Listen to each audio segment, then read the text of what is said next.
So last week we talked about the goal of spirituality, which is living consciously rather than subconscious driven. And so we talked a little bit about what the subconscious is, which is it is the ego. Some people do refer to it as the unconscious. I have noticed that. But it's just one big thing. As we're going to talk about it as one big thing. It's just one. It's the ego, and it's the part of the a part of our consciousness that stores memories with emotions that we have had during all of our experiences. So if you think about your favorite restaurant and you simply think about going there, ordering the food that you like, you're going to have emotions elicited that get you excited about that restaurant. It could be just thinking about walking in, the smell, or even the music playing, the food, all of that. So you're going to have emotions that are going to be pushed to you by the subconscious just by thinking about it. So these are automatic processes that you don't have to think about in order to respond. And the reason why this happens is because the ego is driving. So that's the subconscious ego that is driving us. And this is another word for it is autopilot. So when we're in autopilot, we are subconscious driven by the ego. And when we're on our spiritual journey, we don't want the ego to be calling the shots.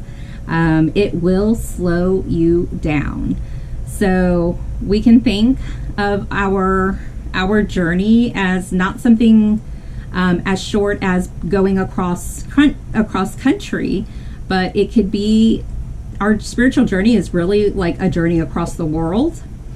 And therefore it's going to take a long time. Not only that, you are restricted from using planes. Okay, so that's basically what our spiritual journey is. You are restricted from using planes. You have to travel across the entire world and spiritually grow. So therefore it's a lifelong journey. Okay, this is why it's a lifelong journey, sometimes even multiple lives. If you believe in reincarnation, which I do. But it's going to take you mostly your entire life to go through this journey. And as we're trying to heal and grow, many of us get stuck in autopilot, which means the ego subconscious, that is very similar to an immature adolescent, is going to be the one in the driver's seat. And it's going to make decisions on this journey based on all of your past experiences that are in the subconscious, or I sometimes like to call it a database, because that's what it is. It's a database of memories and emotions. So the problem is that you can't grow spiritually if you rely on how you behaved in the past. And that's what the subconscious does. It completely relies on how we behaved in the past. And the ego uses this database of emotional memories like it's an iPhone. And the ego uses it to travel around the world with you as a guide, as if it's using Google Maps to get around and make decisions. And so there's a problem with that, because we have to be able to make our own decisions based on how fearful we are of certain challenges, and there's certain things that we have to contemplate whether it's worth going through, and the ego can't make that decision. So for example,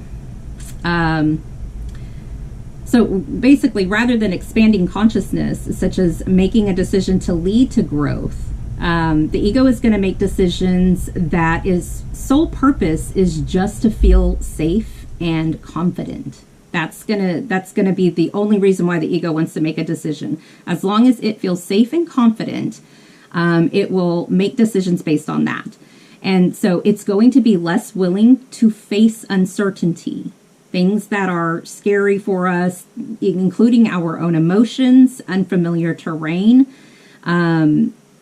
things that are just not familiar with us. It's going to be less likely to face that. And everything on the spiritual journey is not fully familiar to you. That's why you're on this journey. Everything is going to be new to you. You are expanding your conscious. You're doing something different to have a different and more meaningful life.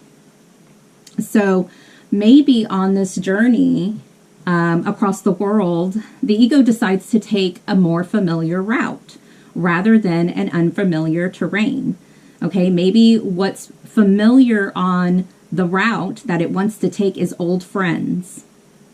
Or maybe it takes a route that reminds us of old ways of living. So for example, instead of spending extra money for a private boat to take you across the ocean, maybe the subconscious ego thinks it would be more fun and more safe and cheaper to take a cruise ship instead. Okay, that sounds more fun. And so maybe we end up having a little too much fun, and we end up falling back into old habits, such as drinking, maybe eating a lot. Maybe we get really comfortable and stay there for a long time. Whatever it is, we get off track and we end up spiritually descending rather than ascending. We get off our path, and that's because of the ego. And we get comfortable with it and we just stop our spiritual practices. So that's kind of how the journey can go, because the ego can get in the way. It can slow us down. Another thing it can do is the ego may want to rush through the journey. It may want to rush. And in order to rush through it, to get to a point of relief, of emotional relief, it could decide to not face certain fears along the way, because it thinks that if it faces its fears, it's going to slow you down.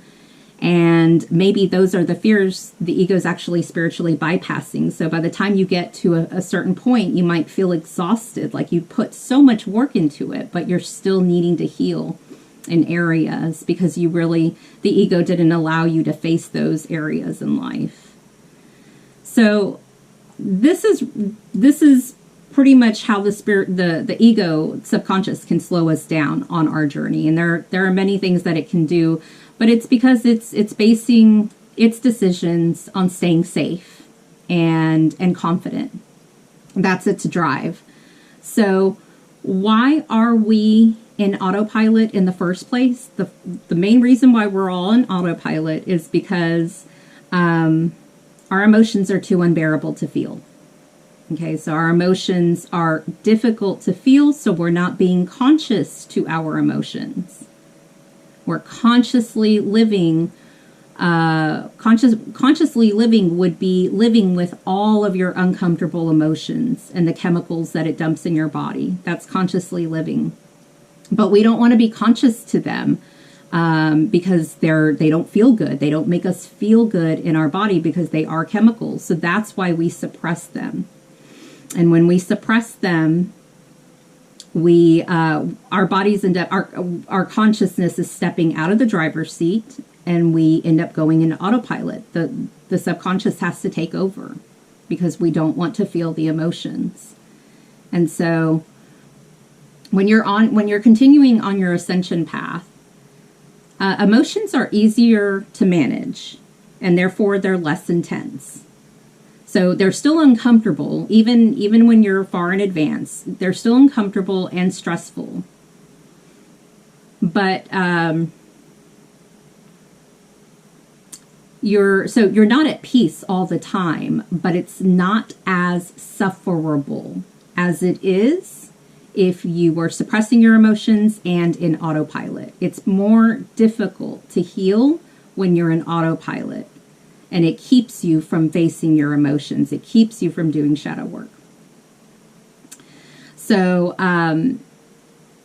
the consciousness, so what we want is we want the conscious to have the job in determining which emotional chemical memories need to be stored in the subconscious. We have to decide that. And which ones need to be moved out of the body.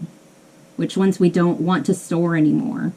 And so if we want to live a new fulfilled life, we have to create new emotional memories. So that way we're not relying on the subconscious the subconscious ego to retrieve information from the past. So if we want to live a new life and we want to feel happier, we want to feel different, we have to be the ones to tell the subconscious, I want you to store this memory with this emotion. And you want to continue to do that. And I'm going to teach you how to do that in a moment. I'm going to give you an example. So we have the power to recode our nervous system. A lot of people like to call it rewire the brain. It's really the entire nervous system. We have the power to encode which chemicals we want associated and produced and elicited with which memories. So this is very similar to, if y'all remember, when we had the ringtones that you could pair with a person that calls you. It's very similar to that. Very similar to that. So you are programming that into your nervous system. What emotions I want with what memories. And so that's an example, is pairing the ringtone. And so we don't want the ego encoding, and we don't want the ego to have access to any of those chemicals. This is truly a pharmaceutical factory within your nervous system that you have. And the ego will get high. You will get high off of those chemicals. And that's why it's so hard to start new habits, because we are addicted to our habits, our current habits of worrying, moving from task to task. I'm a huge overworker. I don't know when to stop. And that's something, when you're working from task to task and not taking breaks, that can be very overstimulating and it can be addictive.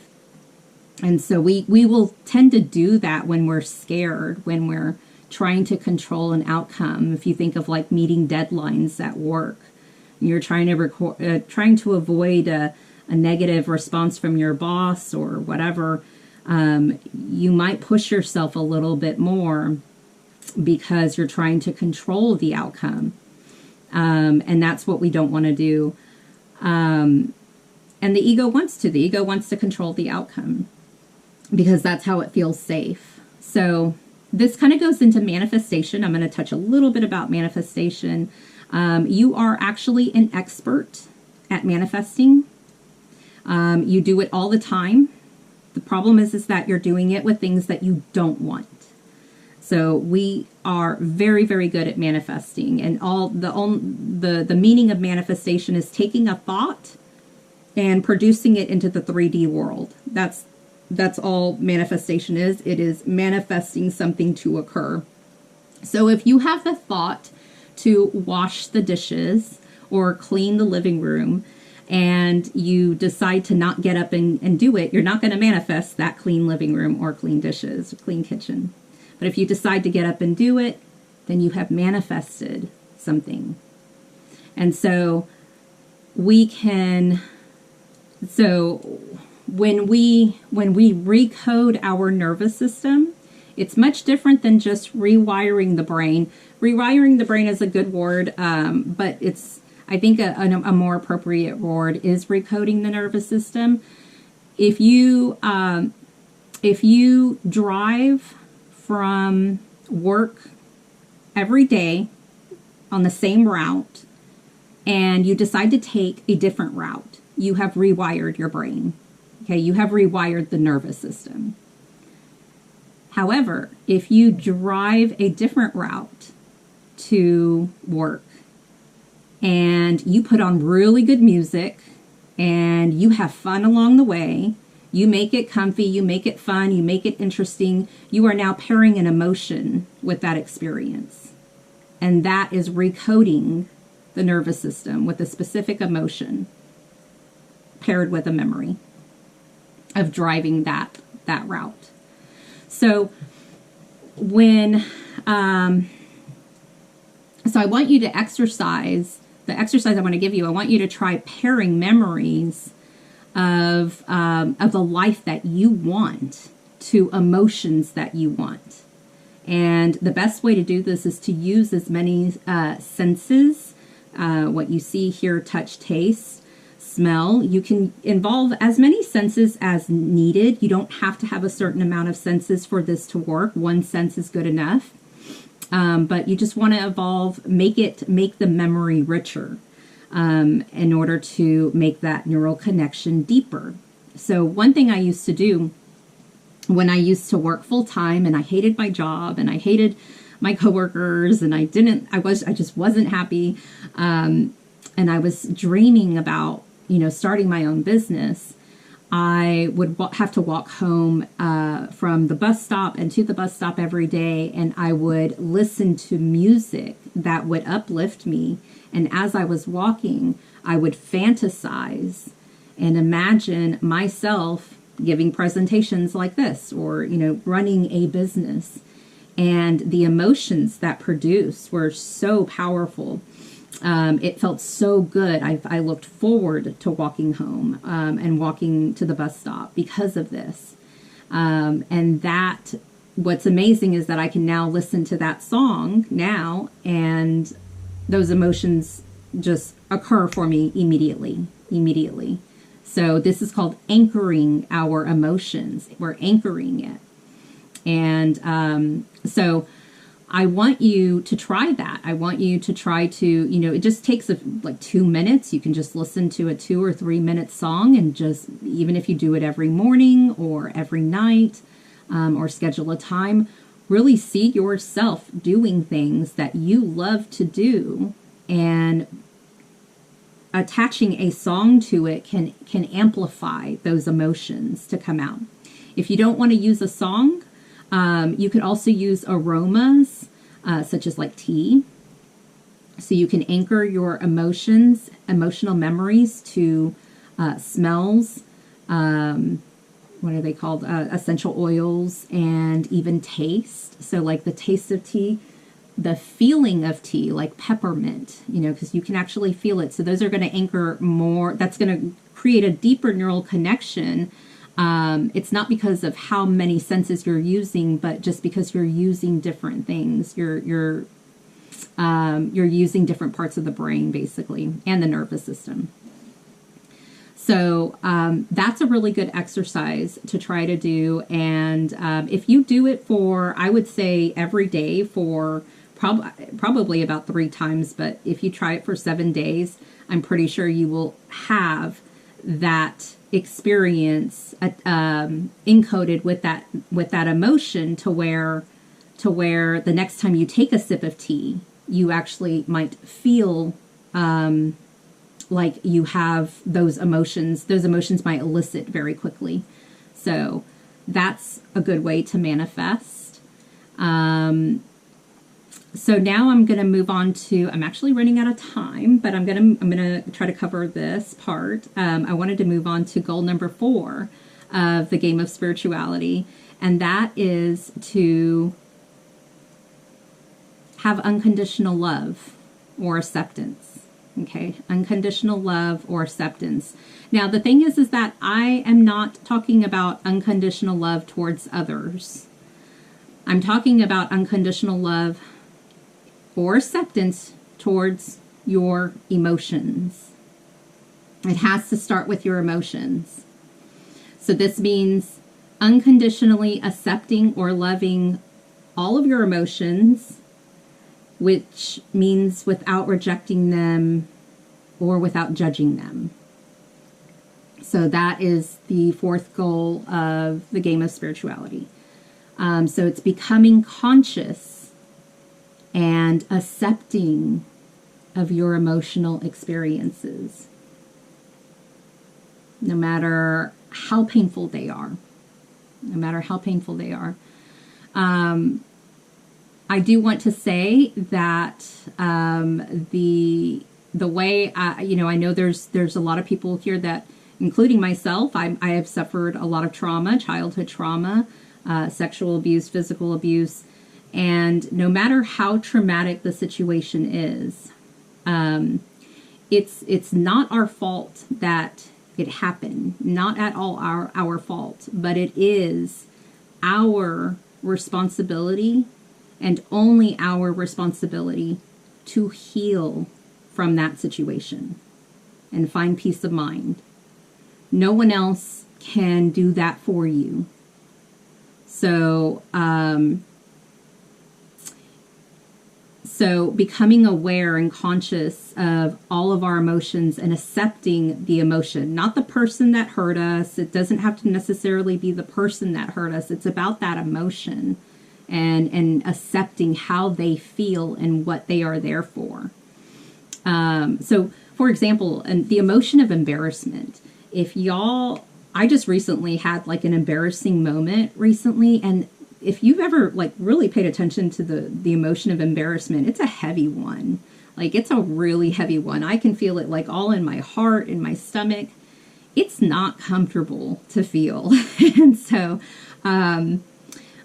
if you can think of a time that you were embarrassed and that's not too stressful to you, and just try to see if you can accept it for what it is and let it be right there without getting wrapped up in what happened or what should have happened. And just look at the emotion as an individual entity in itself. I would recommend you do that. Embarrassment is something that it's really painful to feel, and it's very interesting because it's like once you feel it, it absolutely goes away. And we cannot, when it comes to unconditional love towards others, we cannot control how we respond to people around us if we're not able to be able to be aware of our emotions, nonetheless control them. We're not going to be able to control them if we're not aware of them. So we have to be consciously expanding and living, and that means even towards our emotions. So there are two reasons why you have unresolved emotions. Two reasons.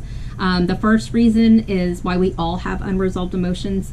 We have unintentionally neglected our emotions because no one ever taught us how to attend to them.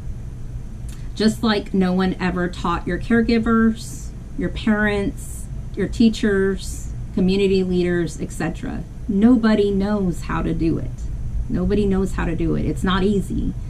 And so this can be something as small, like a really small incident, as being called on at school to answer questions that can lead you to feel uncomfortable emotions. That used to happen to me all the time when I was in elementary school and I got called on a math problem.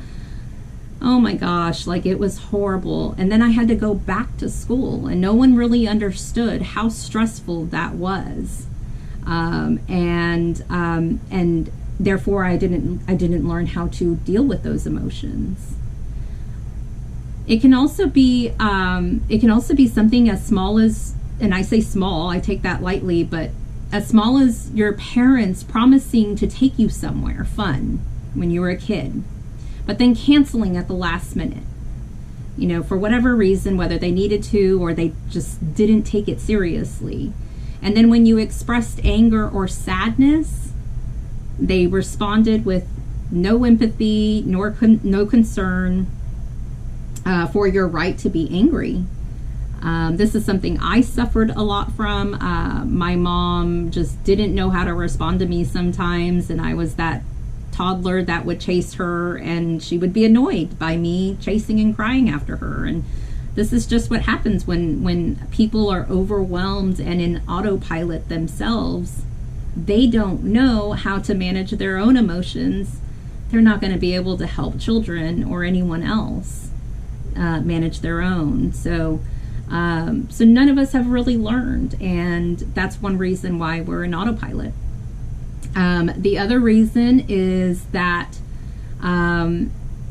we have emotional compounding. There's something called emotional compounding, where all of the emotions that we've had when we were children are still there, all of the emotions that we had from our 20s, our 30s, depending on how old you are, all of those emotions from your past experiences are still there. And then each year goes by and we have to deal with more and more stress with working, with paying bills, whatever comes up in the world around us, family issues, our loved ones passing. Well, every day you're still accumulating emotions into your nervous system.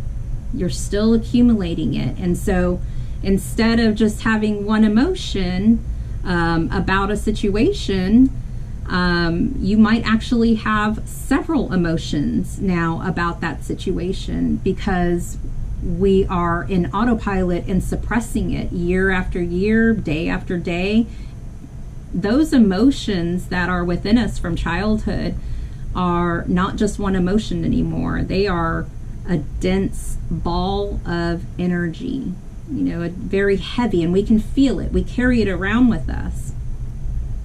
This is why we come home exhausted, overwhelmed, anxious at the end of the day.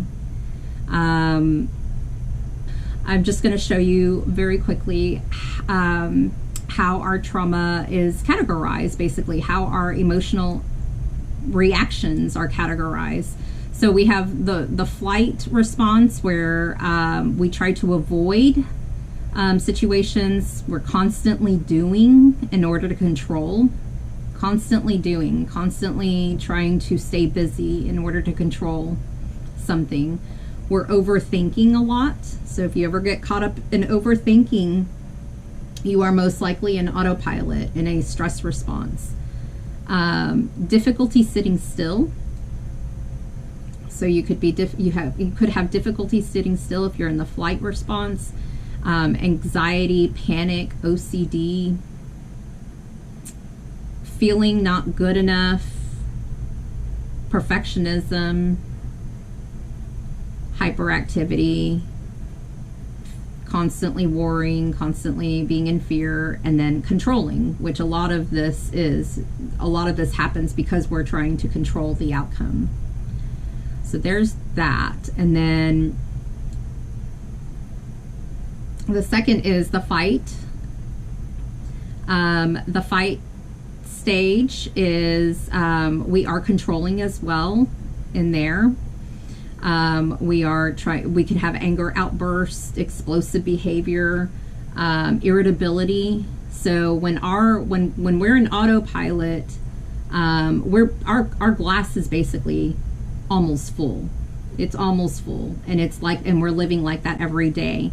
And all it takes is a few drops in that glass to push us over, to start responding in, snapping at people and being irritable, being impatient. We're more easily to judge, and we're closed off. And we're also angry and have the angry resting face. I noticed I had that a lot when I was younger. I always had the angry resting face. I was constantly stressed. Like this right here was, my eyebrows were constantly crunched up together. And I remember trying to fall asleep and trying to relax that. It was so hard. It was so hard to relax my muscles because of the chemicals that were stuck in the body. It can also lead to self-harm and muscle tension, neck and jaw. If you have a lot of clenched jaw issues, grinding, that is because you have a trauma response. The freeze response is going to be kind of the opposite of controlling. You're going to, you might still have a clenched jaw, hands, neck. You're going to still be tight. You're going to be more indecisive, so you're not going to take control. You're going to be less likely to make decisions. And you can, by the way, people can jump back and forth to any of these. No one is just one. You could still have anxiety and panic and be controlling, fearful to move forward or stuck. Disassociation as well. Honestly, I think all of these are disassociation. I would consider them disassociation. Escaping, which is disassociation. Isolating and feeling numb. and exhausted, overwhelmed. So this is because we could be in the freeze or fright stage. It doesn't matter. All of these are going to exhaust us. These are all very exhausting because every single one of these, when we're in the trauma response, we are having constant chemical dumps within us. And it's exhausting to have to feel them in our bodies. Okay, so the last one is the fawn stage. This is a very overwhelmed, kind of sensitive person, people pleaser, putting others' needs first all the time, no boundaries, constantly serving others, codependent, lack of identity, appeasing, feeling not good enough, and defensive, self-critical, controlling, and avoidance. So I'm going to give you a copy of this so y'all can have this whole thing. Let me see if y'all can see this. So I just wanted to show you, this is what kind of goes into masculine, feminine energies. So you have the wounded masculine is under flight and fight. And then you have the feminine energies is the opposite end. So these are the difference between these two energies. These two energies are here to help us. They are here to support us. But if we are in autopilot, we are going to go to the extreme ends of these energies. So by the end of the day, when we're in autopilot, you will most certainly feel overstimulated with chemicals, and a lot of us think that, okay, well, I'm just going to relax. I'm just going to go home and relax, and we try, and we might sit in front of the TV or a screen or listen to podcasts. Sometimes, even read a book. But what you may not know is that is still keeping you in autopilot. That is not true relaxation. And so that can actually still be pushing you over. So, if you do this every day consistently, you've made it an automatic subconscious routine of chemical dumps. And you're so accustomed to the level of stress chemicals, we become so accustomed to it that we think we feel normal. We think we feel okay, but really our base stress line is here when it should be here. And we don't know. We become so accustomed to it. We don't know. So this is the balance of ki, prana, ki, chai, consciousness. So when people talk about prana, ki, the energy that flows through us, we're talking about balancing the masculine and feminine energies, where the masculine energy is basically analytical, it's logical, it's work-focused, fast-paced. And then the feminine energy is very nurturing, play-focused, relaxed, and slower. But if we're on the extreme ends, because we are hanging out in the past or the future a lot, because we're worrying about the past, or we're worrying about the future, and we're wishing things happened differently in the past.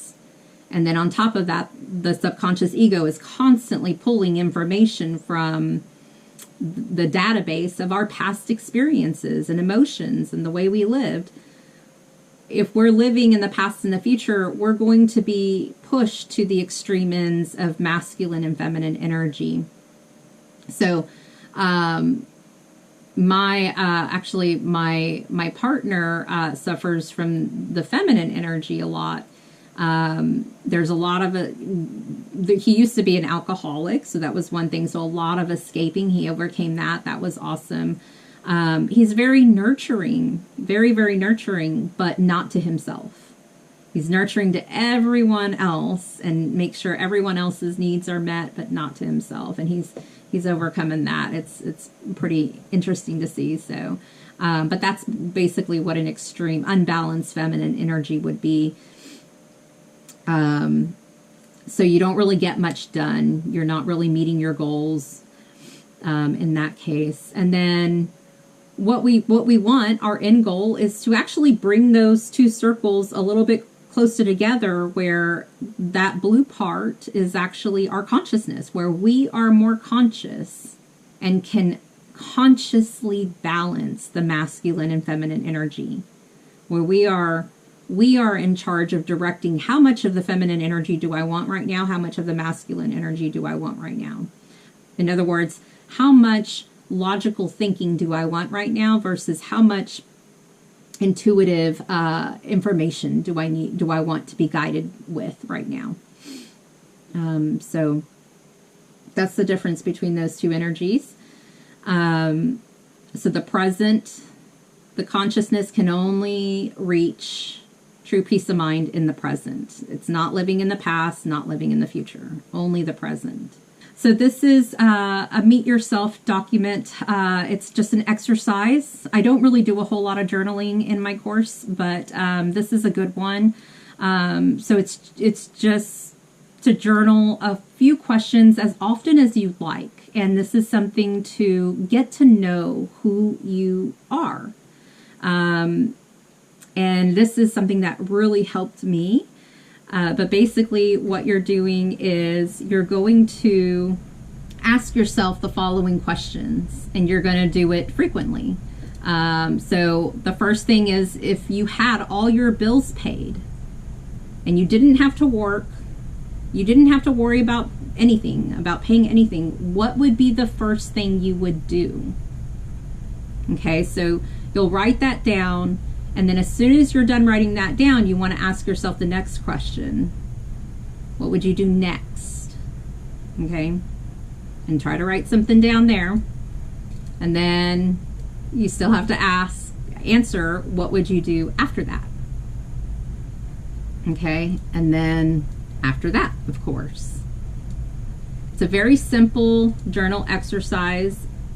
I will tell you, the first time I filled this out, again, I've been in autopilot my whole life. I had a lot of trauma when I was a kid. And then when I was in my mid-30s, after 20 years of counseling, I was having a mental breakdown. And I actually went through auditory hallucinations and depression and all kinds of things. And then I started my spiritual journey in 2017. So this was one of the first exercises I did. My answer to the first question was, if I had no bills to pay, what would be the first thing I would do is go on a beach, drink all day, and eat. And that's it. That's all I would do. And I wrote that down, and when I got to the next question, what would you do next? I didn't know what to do next. I didn't know what else to do. And I visited it again a year later, and I kept coming back with the same answers. And to be honest, I was a little bit embarrassed. Like, I was embarrassed to share that with anyone. And it took about 3 years in my journey to realize that the reason why I put that down was because I was so exhausted. And that was the only way I knew how to relax at that time. I just wanted to relax. And I can almost promise you that if you are in your 30s, your 40s, and later, you might get an answer something similar to that. And you, maybe even younger, if you're younger, if you continue to revisit it, it will turn and it will start to evolve. And about 5 years after that, I have now expanded on, I can answer the last question about everything I want to do. And it's all about serving others. It's about helping people. But it takes time to get there and to get to know who we truly are. If we're stressed out, if we're constantly stressed out, we can't reach that part of us.